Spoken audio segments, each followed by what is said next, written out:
ពូស្តង King of the Ring គុនខ្មែរទាំងអស់គ្នាទឹកទី1មកនៅសង្វៀនវ័នឥឡូវនេះមកប៉ះពូណាងមកម្នាក់នេះហានិភ័យសម្រាប់ពូណាងមែនតើប៉ុន្តែយ៉ាងណាបាទខ្ញុំបានថាជឿជាក់លើពូណាងដែរហ្នឹងបាទធនរាពីមុនបាទឥឡូវនេះមកចូលក្លឹបជាមួយនឹងព្រំសំណាងបាទក្លឹបព្រំសំណាងគុនខ្មែរបាទមើលថាថ្ងៃនេះយ៉ាងណាបាទកីឡាករបារាំងគេជឿជាក់ណាស់បងប្អូនជឿជាក់ណាស់មកលើទឹកទី1មកទឹកទី1រៀងស្អាតមែនតើបាទនិយាយលេងបងប្អូនគាត់ស្អាតមែនមកឲ្យសរសើរគាត់យ៉ាងណាបាទចាប់ផ្ដើមទឹកទី1បងប្អូនទឹកទី1បាទពូណាងនៅវាយមួយទៅឡើយហើយថ្ងៃមុនឲ្យគាត់មើលវីដេអូកាលកីឡាករម្នាក់នេះបាទនឹងលំដាប់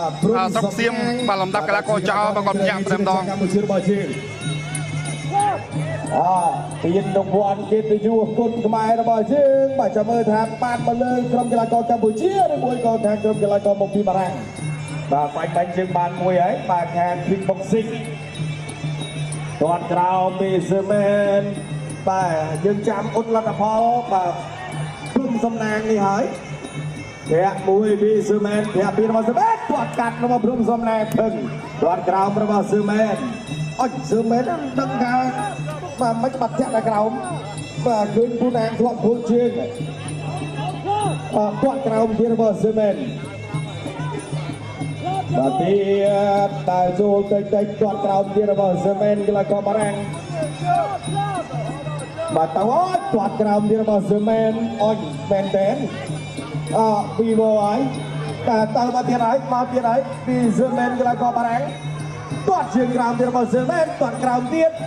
ពូណាងអត់ទាន់ចេញទេធាក់មួយទៀតរបស់សឺមែនគាត់ជើងក្រោមរបស់សឺមែនដូរជើងមួយសិនដើរចូលអត់បានវាយកែងទេដើរចូលពីព្រំសំណាងបោះបានមកដៃស្ដាំគាត់វិញពីសឺមែនធាក់ជើងក្រោមរបស់សឺមែនគាត់ក្រោមរបស់សឺមែនអត់គាត់ក្រោមរបស់ព្រំសំណាងនៅត្រឹមបាទសឺមែនគៀងហើយបាទគៀងពីសឺមែនគៀ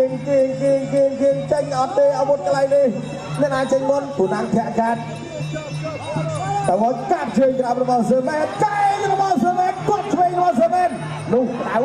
កែងខុសទៀតពីព្រំសំណាងចូលដៃរបស់សឺមែនបាត់គាត់ជើង